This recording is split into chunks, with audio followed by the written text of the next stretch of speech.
I'm Lizzy. And I'm Izzy, and we need help. Each week we stumble through a new book, method, or concept that brings us one step closer to being our best self. Yes, we make fun of ourselves. And others. But mostly just ourselves. So here's to not taking self-help quite so seriously. Welcome to We Need Help. I'm Lizzy. And I'm Izzy, and we are doing the topic of addiction this month. And I'm super thrilled to have our very first guest of the month, Annie Parker. She's a widow, she's an author, and she's a mom too. And welcome, Annie. Hi, guys. Annie. Thanks for having me on. I am happy to come on and talk about this to anyone who will listen. So I was really excited to hear from you guys and to see if We're not having you on to talk about addiction. Just kidding. Well, okay. Well, I looked back at your Instagram from last month and I was like, are they talking about sex? Are we sex talking addiction about sex right now? Sex addiction. No, every month we pick a topic that interests us and we want to get better with, and we go with it for the whole month. Okay. Yeah, so we used to just do different topics every episode, and then we weren't getting any better. So we need to stick with the topic, right? And kind of work through it. So we worked through sex last month. This month is addiction, and I was super intrigued. The reason I reached out to you is because of your Instagram handle, which is your Instagram name is I Did Not Kill My Husband, and I was like, yes, that's amazing. Yeah. So I'd love to why is that your Instagram handle? Could you tell us your story a little bit? Yes, absolutely. I'm happy to do that. So the title of my memoir is I Did Not Kill My Husband, but I Almost Killed Myself. And so my Instagram handle turned into I Did Not Kill My Husband. And that came from a couple places. With addiction being so stigmatized, nobody knew that we were struggling. Nobody knew that he was dying.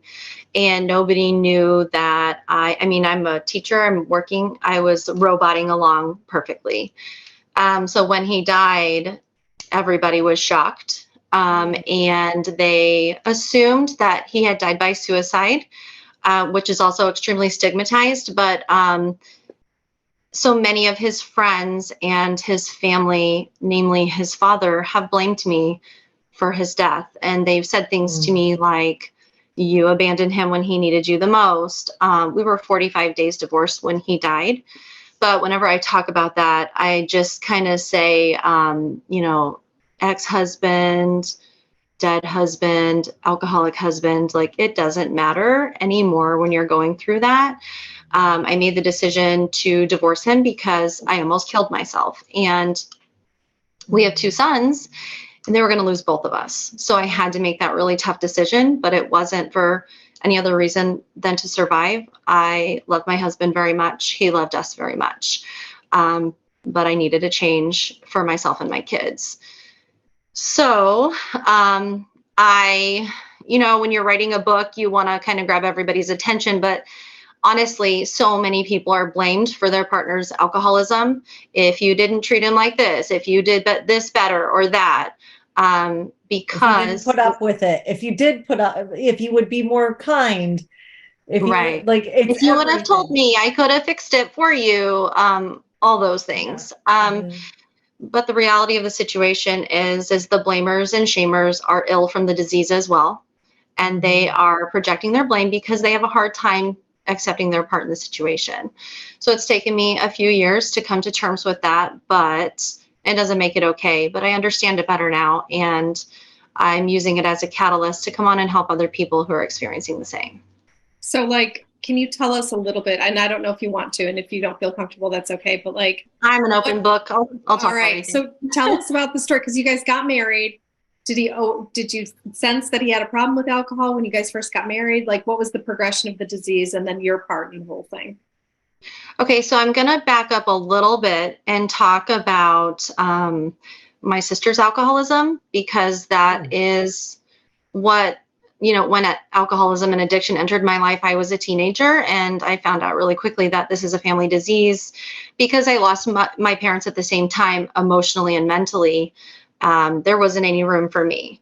So my journey with this started back then. And my husband and I actually went to high school together. But we did not start dating or anything until well after we graduated. And we did drink together, when you meet somebody and you go out and you have a few drinks and you have a good time. And then it was like, I got pregnant. We were married and I got pregnant and I was like, okay, well, I guess I'm not drinking for 9 months. And he kept drinking and drinking and drinking. So that was my first clue. And by then we were married, I was pregnant, we owned a home, and I was stuck. And I don't mean that in a harsh way. I loved him very much, but I very much was attached to him at that point. When I realized that he was an alcoholic, and I thought, oh my gosh, how did I miss this? I know the red flags. I know what it's like to have an alcoholic in my life. It was just because different. of your sister. Yes. Mm-hmm. Okay. Was Is it? she Yeah. recovered? Was it because? Oh, go Sorry. ahead. She is recovering. She, when my husband died, she did relapse and went back into rehabilitation center, and she's struggling. But as far as I know, she's sober. Okay. Okay. Okay. So was your husband's drinking just different from your sister's? Is that why you didn't notice, or was just? Yeah, he was a high functioning alcoholic. He worked. And actually, I tell people this all the time because it's kind of frightening to think about. My husband was only sick or acting unnormal when he was sober. So when he was drinking, he was acting normally. He didn't act drunk. He just acted normal himself. It was when he stopped drinking, when he started getting really sick. So he was well into his alcoholism, I have to believe, before we ever got married. That's interesting because Lizzy and I were talking about this earlier, that for alcoholics, alcohol is the solution. Like that's what they need to like function, like that alcohol. Yes. So that's. Yes, absolutely. And actually, we could talk about it more later, but if somebody's detoxing from alcohol, it's important to give them alcohol and get them to a safe place, because all of the detoxes are really super painful and gnarly. But alcoholism can kill you if you're detoxing from alcohol. So that's actually how my husband died. He was in detox and he had a heart attack. Oh. So that's something I tell as many people as possible, is never take their alcohol away without professional help. Yeah, my mom went through the same thing, and we literally had to bring her into, like, she had to be hospitalized for a week. Yeah. And I mean, it was really scary because, I mean, it was like, and she's done it like, I think 4 times with help, but like, it is terrifying because you don't know what their breaking point is on their heart. You don't know their breaking point as far as stroking out and stuff like that. And each time it gets harder and harder. Yeah. And scary things happen too, like tremors. My husband had a seizure in our living room in front of our kids. I had to take him to the emergency room, and then he was hospitalized, and he had really bad hallucinations while in the hospital. Scary ones, like he was trying to jump out the window at the hospital. So it is just imperative that any all from alcohol? All from alcohol, only alcohol.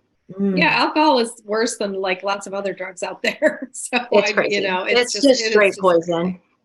Yeah. And so so you realized he was an alcoholic. Did you have a conversation with him? Like, hey, I think you're drinking too much. Like, what did you do at that point when you realized? Yeah. So at that point, by the time our youngest was 2, it was either get out or go get help. And he did. He went to AA for a little while. And so, of course, I let him back in. I was a really good enabler.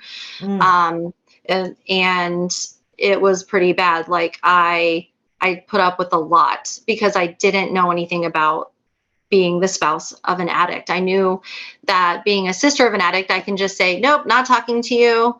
You are bringing too much chaos to my life. I'm done with that. But when it's your husband and the father of your children and you live together and all the things, you take more than you think you would. So you got to break up a 401k. There's no way, like, you know what I mean? Like, you're just really intertwined. Like, everything is intertwined. I mean, I put up with DUIs. He jumped off the roof of the bar and broke both of his legs. He lost his job twice, which meant our health insurance. I mean, anything that you can go through as a spouse of an alcoholic, I've been through. I begged the cops not to arrest him when he drove his car into our house. I mean, I'm really good at enabling. Nobody ever gives anybody credit for that. I know. It's like, I need an award because you get one here. Gold star. I mean, I was a raised enabler. So like, I'm actually like the purest form of enabler. We should talk about the things we've done sometime. I would love to. Oh my God. It's bad. Yeah. It's so funny. So like, when did you like, because obviously you started recovering yourself a little bit. When did you realize like, I got to do something with myself? Because I think that's the point where like Lizzy and I were also talking about this, like the codependent always like wants the alcoholic to get the help, but they never really think like I have the issue. Like at what point did you think I need to do something? Yeah, it's like I'm not the one with the problem here, but man, I'll tell you what, I was the one in our home causing all the drama. I was the screamer, the yeller, the blamer. Why are you doing this to me? Blah, blah, blah. So my husband was sober for 5 years in the middle of our marriage, but he was very much a dry drunk. He lost all sense of self and almost became mute. He worked and he came home and he did any chores I asked, like laundry, take care of the kids. He was a great father, but like we never talked about anything. Was he just like white knuckling it, or did he have a program? So he was white knuckling it, and that's part of the problem. He was sober, but not in recovery. And there's a big difference between the two. So then we moved, and at some point he started drinking again because it was bound to happen, right? He wasn't in recovery. He wasn't working on himself or the underlying issues, that were causing him to want to numb. And when he started drinking again is really when things amped up, because I was like, oh my God, not again. And I was so angry. My grief comes out as anger, and I was just a hot mess. Like I was my worst self ever, screaming, yelling. I have a lot of guilt about that now. Now that I have a lot of recovery under my belt, I know I could have handled it differently, but I just didn't know at the time. So don't come with this all doesn't come with a manual. Right. There's no rule book. So many times I've been flogging myself because I didn't, uphold intervention, or I'm flogging myself because I would kept accepting the behavior and moving on because that's my shtick. I love to just move on. Let's just move on. Mm-hmm. Let's not. Well, you're nicer than I am because I'm selfish and I'm like, well, nobody cares about me. Not one person ever asked if I was okay or if I needed help. It was always, oh, poor him. And yes, that's the truth. He was suffering. But the spouses suffer too. And a lot of people don't talk about that. I almost killed myself. I was on a walk on a Sunday morning, a long walk like I took every Sunday morning. I just happened to be at the train tracks when a train was on its way. And man, I really had to stop myself from stepping in front of it. And it was a true moment of where my children saved my life because I knew they needed me if I could get my shit together. And that was my defining moment. That was your rock bottom. That was it. Yep.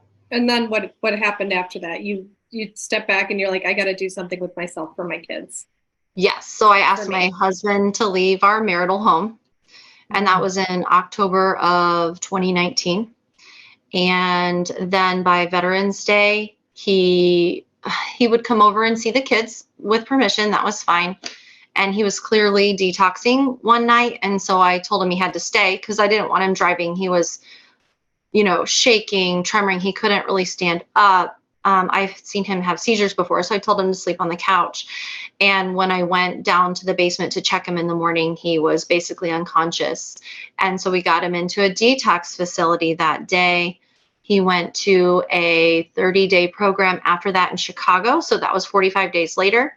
He came back right before Christmas that year. And my best friend found him at the liquor store. So then I knew I was done, and then the pandemic hit, and that was fucking fun. And then we were divorced in May of 2020. But you were like together in the pandemic in that same house? No, you're on your own, and he was like living somewhere else. He lived at his dad's house. Yeah. Okay. In the next town over. How was his dad about, like, was he drinking? He obviously was drinking during the pandemic. The pandemic was rough for addicts and codependents alike, I think. Absolutely. I had so many people get in touch with me, like, I think my workers are drinking because they're just at home, like they're drunk on meetings. And I'm like, they are. Yeah, they're probably drunk on meetings. Yeah. But so he was. Well, his dad obviously was blaming me because, like, if I didn't kick him out, then he wouldn't be drinking. Of course, you know. Yeah. So that's how that went. Yeah. Yeah. Oh, the parents are the worst because they don't want to see their kid like that. They don't like. They're just like, because you attach as parent, you attach your like worth to your child. Yeah. And then it's like, you know, once that happens, you're kind of like, you can't admit that there's something really wrong with them. Yeah. And it's easier to blame. They're just looking for somebody to they have this horrible feeling inside and they need an outlet, and you're the easiest target. Yeah. Yeah, I'm a target. They are struggling to accept their part in it. And let's be honest, until we get some form of formal recovery, whatever that is, we don't understand the disease. And if you don't understand the disease, then you attack people. I did it for a long time. I attacked my husband every day of his life, you know, so I could also say, yeah, he probably did drink because of me sometimes. You know, it's probably true, but I'm willing to take my part in it and, you know, make amends with myself because I got to say, like, I've never, ever, ever drank because of someone else. Yeah. It's so funny. When I was in rehab, we had like a 3-week like training on triggers. And I'm like, yeah, I'm an alcoholic. I wake up in the morning and that's a trigger. Right. I open my eyes and I'm fucking triggered. Like, you know, yeah, I mean, ultimately, we have no control over other people, you know, none. But I certainly did not give him a loving home to like recover. Well, I had an ex that was a full-on like drug addict, the bad kind. Right. And he told me one time, he goes, like the really bad, like on the streets kind of drug addict. And he said that you'd be surprised because good days are more likely to send him out to the streets than bad days. Oh, yeah. Yeah. Mm-hmm. Because like you don't feel alive. Like you need something to feel alive. Yeah. So like a plain day is not good. Yeah. Or just not feel sick. Enough. Yeah. Yeah. Well, yeah. Mm-hmm. So Annie, when did you got off the train tracks and then you started seeking out recovery? Did you go to therapy? Yeah, like what was your therapy of choice? Yeah. I got a therapist and I stuck with her for a while, and she said, you need Al-Anon. And I was like, no, I don't. I have you. And she said, oh, you need both. And I was like, great. So I tried Al-Anon and it was awful. The first meeting was awful. It was uncomfortable and cliquish. And I went back to my therapist and I said, yeah, that's not going to work for me. And then she said, try again. And so I did. And I found a really great group that I love. So I do attend Al-Anon, not as frequently as I did at the very start. But I also spend time writing and sharing in communities like yours and in communities like mine, and just talking to people and trying to have relationships with people who are struggling like me and helping each other out. So that's amazing. So how long were you in recovery when your husband died? How long have you been? I started Al-Anon in January of 2020. Then in March, the pandemic hit, but we did go online to Zoom. So I was still attending. It was different, but I did attend, and he died in July of 2020. So most of my recovery happened after he died. Can you take us back to that time? Like how did you find out? What happened? Sure. I have like a really spiritual story about it, actually. Oh, And love it. I love to tell this story because I'm such a woo. Like I get my tarot read and I do all this stuff, and this just was We so do it meaningful. too, We do it girl. too. Yeah. Awesome. Cool. Did we just become best friends? We did. We Okay. did. Just so you know. So, I was sitting in the bathtub 2 days after he died, and I noticed on the clock in my bathroom had stopped at the time 8:28, and I was like, okay, got to change the battery. But I just couldn't stop thinking about that time. If you rewind it 2 days, let's go 3 days earlier. I had just sat down with him and talked to him. I told him that I forgave him. We were divorced, and I went over actually to yell at him to his dad's house because I needed him to sign a paper for our divorce, and he was too sick to go. And I was like, do not do this to me today. I'm so tired of this bullshit. I'm coming to you. So I went, and I had never seen him so sick. And so instead of yelling at him, I just had this like epiphany of, oh my God, he's really sick. And so we sat down, talked. I loved him and cared about him. I asked him what he needed from me. There was nothing I could do. So the next day I called him, and he said to me, his last words to me were, Annie, I just need to lay down. I'm not feeling well. And I said, okay, but if you're detoxing, you need to go to the hospital. But it was the pandemic, and that was easier said than done. So I went on a walk the next day, and I called him, and he didn't answer. So I texted his dad, and he texted me back that he died. And so going back to the clock in my bathroom that stopped at 8:28, I got the coroner's report, and it said that he died at 8:28 a.m. in the morning. And when I was having like a crying session, like scrolling through old text messages and stuff, I texted his dad at exactly 8:28 a.m. to see if Chris was okay. And that's what time he told me he died. So my clock stopped at the exact time that I texted, and he died. He was pronounced dead at the exact time that I talked to his dad. And Chris's birthday is 8282. So the angel numbers say that it's just a sign that you're on your right path and to believe in yourself. And I really think that's a special message to me, because I know that my husband is cheering me on from wherever he is. And so that's how I found out, by a text message from his dad. Well, and then he texted me and said, I don't consider myself a medium, but I keep getting waves of like the chills, and that always means that like whoever we're talking about is with us. Awesome. So, yeah, I like, it happens all the time to me. So whenever somebody's talking about somebody that has passed to the other side, it's like happening to me over and over. So I'm so like in love with that, because it's so real. You can't make that up. No, it's that's amazing. real. I always share that with, like when the coincidences like that happen, and I have my mentor, she's always like, is it odd or is it God? And I'm always looked at, I'm like, yeah, it is. Yeah. Just like the spirit, the universe just coming through. Like, here you go. This was the way it was supposed to happen for whatever reason. So I immediately called my tarot reader. She's a friend of mine. And I was like, what the hell? And she's like, he's telling you that he's better now. He's okay now. And to trust yourself, and I'm like, trust myself with what? But now I know, I mean, raising these kids. You both were in such hell. Yes. And our children.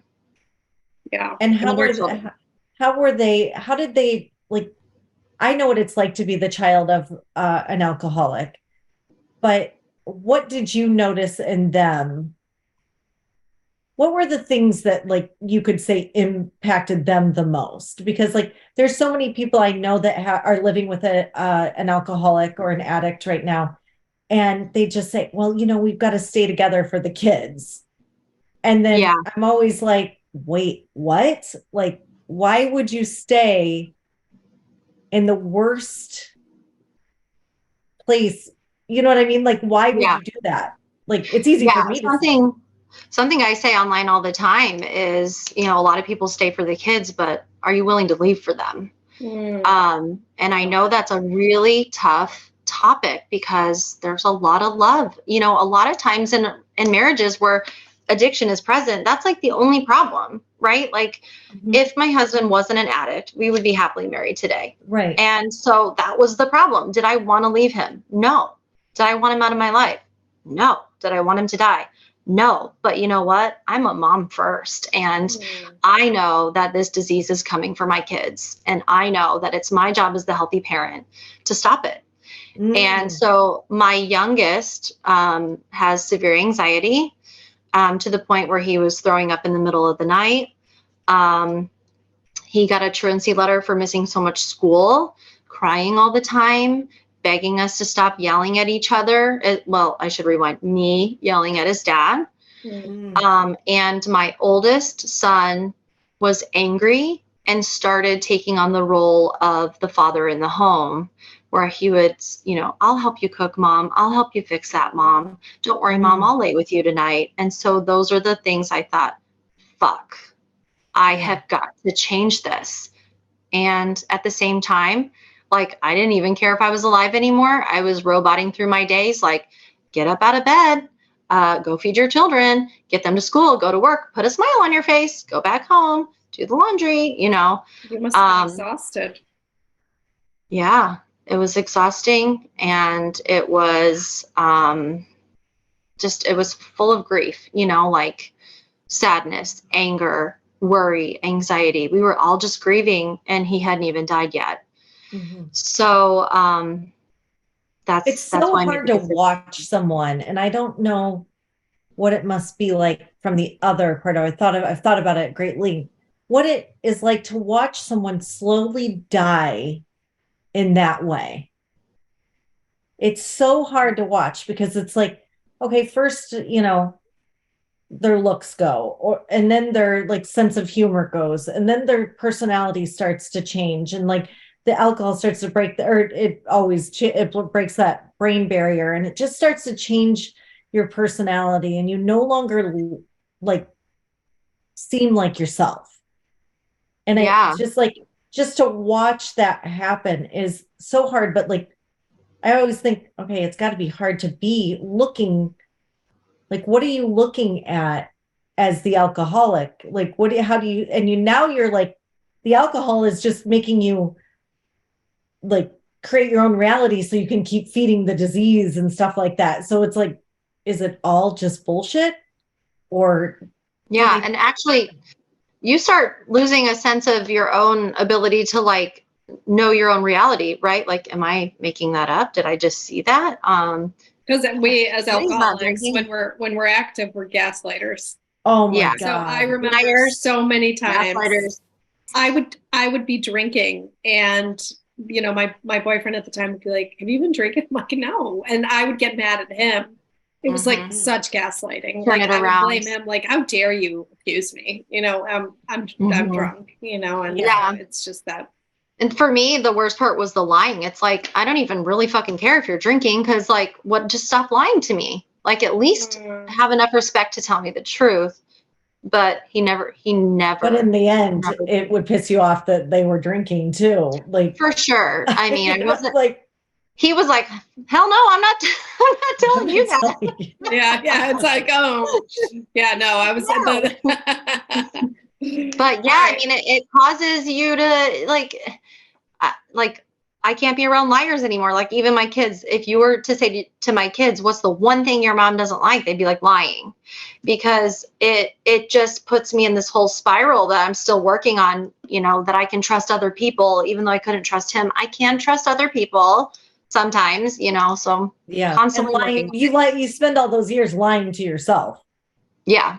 And then you're like, I hate liars. So you secretly hate yourself. You know, like, you don't know what's up and what's down anymore. Literally, you have no idea what reality is. I know. It's so weird. It's just such you feel like you've lost your mind sometimes.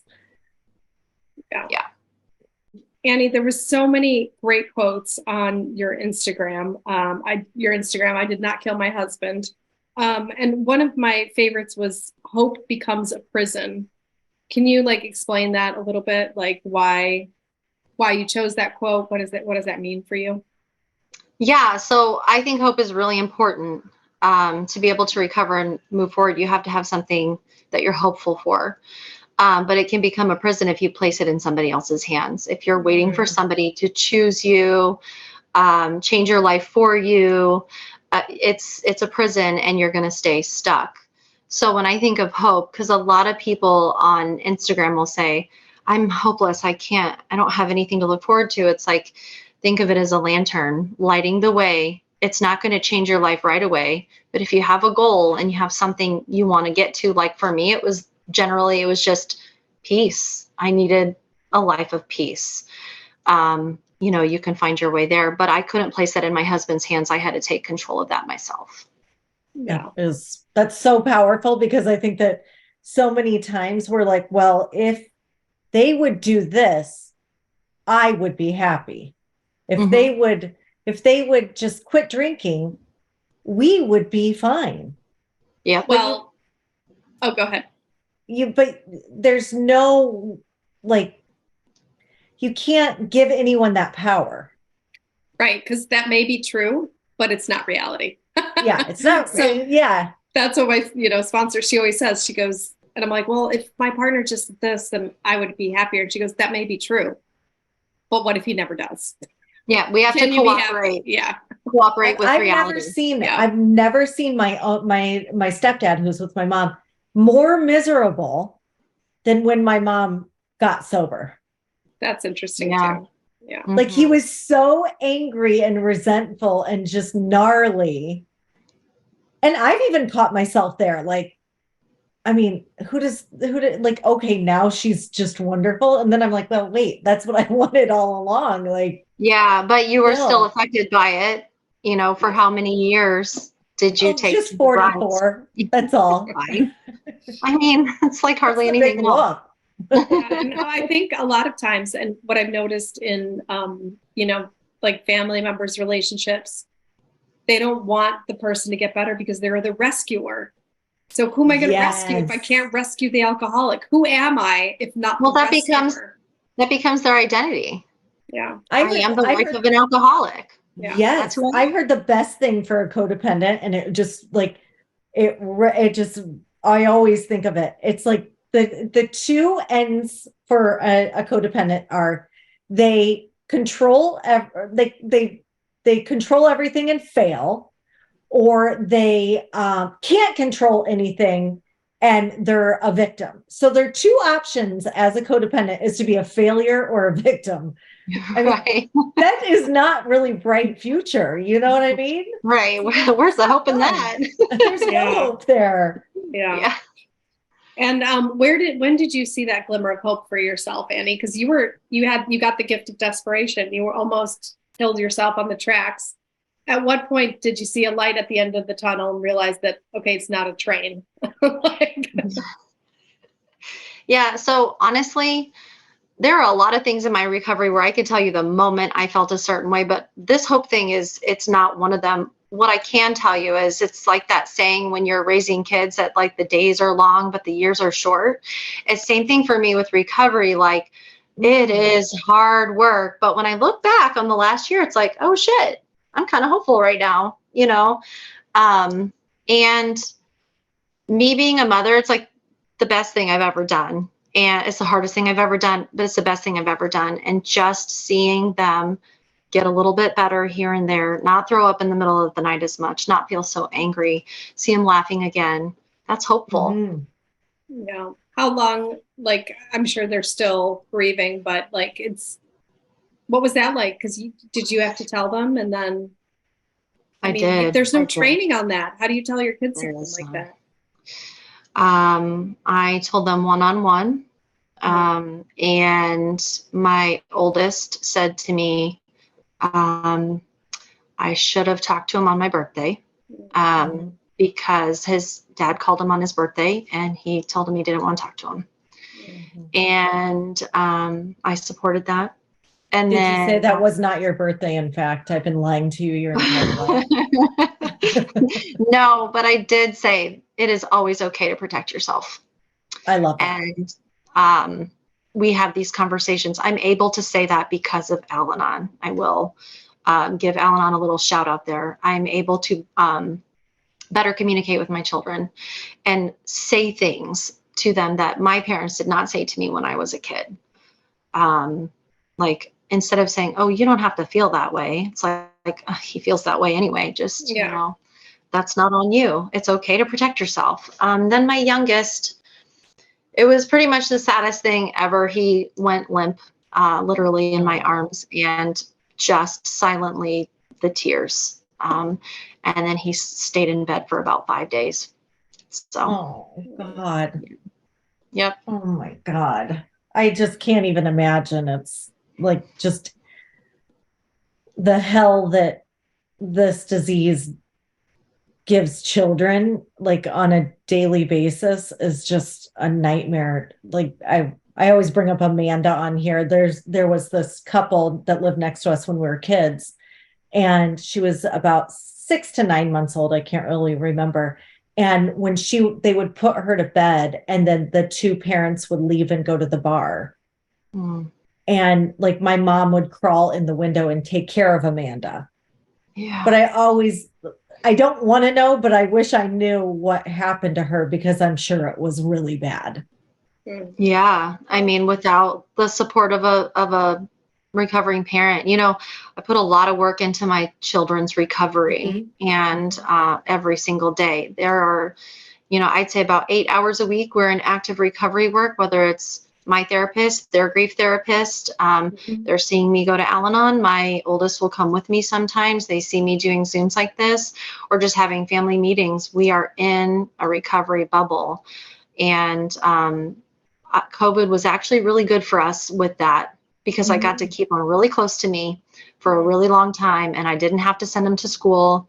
And we had a good almost a year before they had to go back out there and live a normal life. And I think that was really good for them. Yeah. I love that you're taking your children with you in recovery. Like, I think that's so important.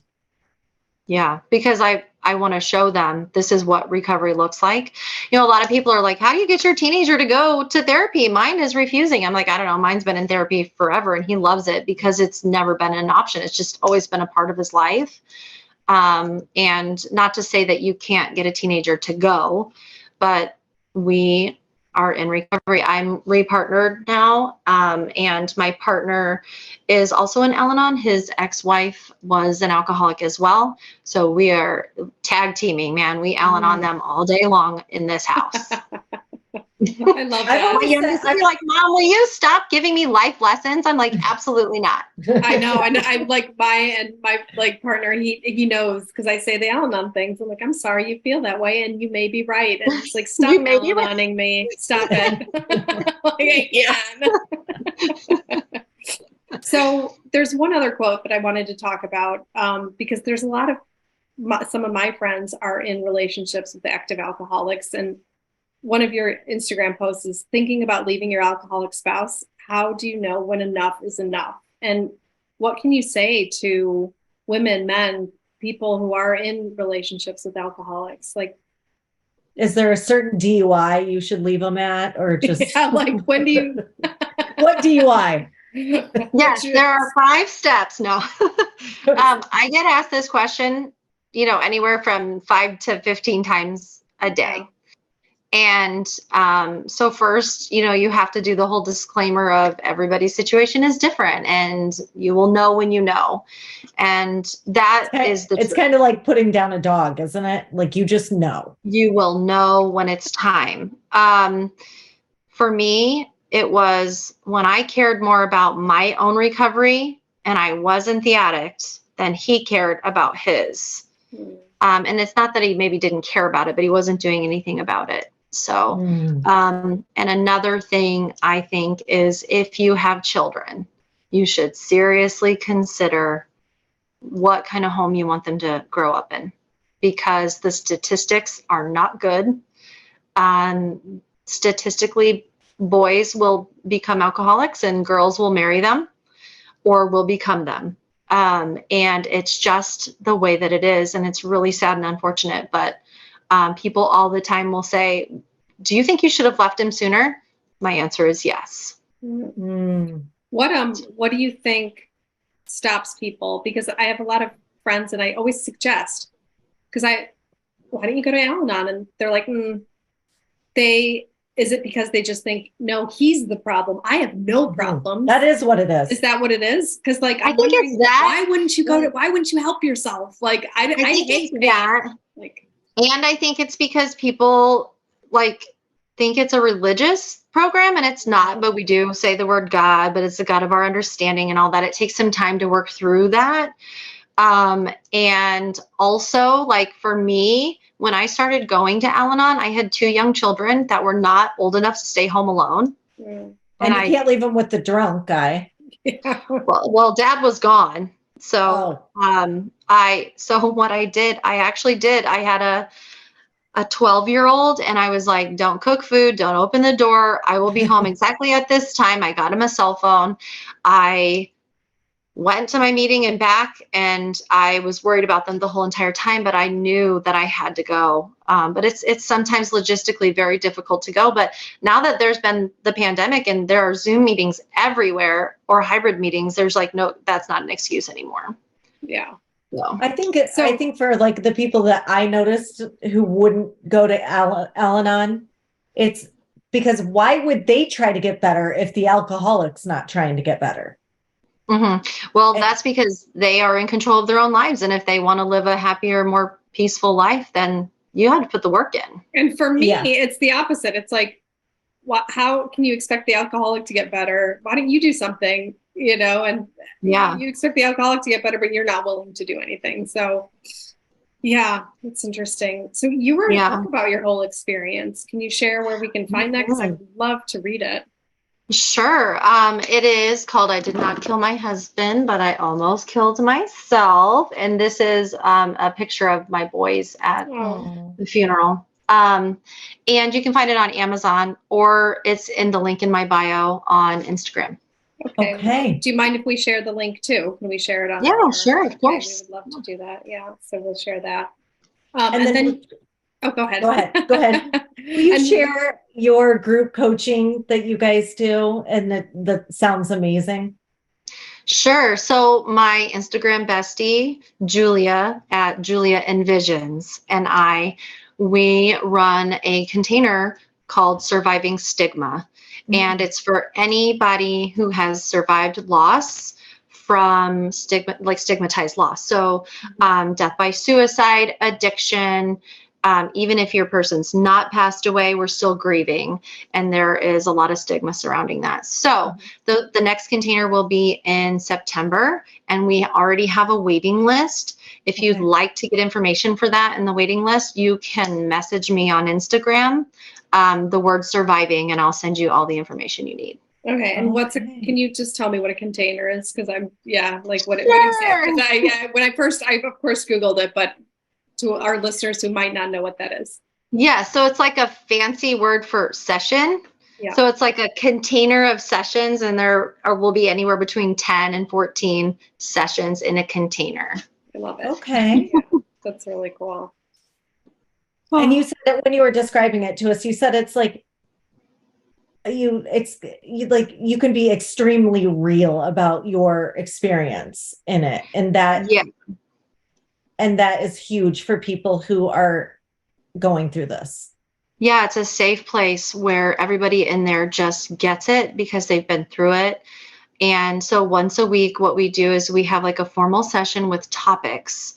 And then we have informal sessions every week as well, where we can just come on and talk about things like, today was the death anniversary of my husband, or I'm really struggling today, or whatever it is. You can just go on and talk, and we form relationships with these people. We just got done with our spring container, and I'll tell you what, I made some lifetime friends, and I was going on there to help run it, and I ended up being changed by it so much myself, because there's no option. When you're in there, you're changed, you're made better, you're giving opportunities to heal more and just find people like you. And it just feels good.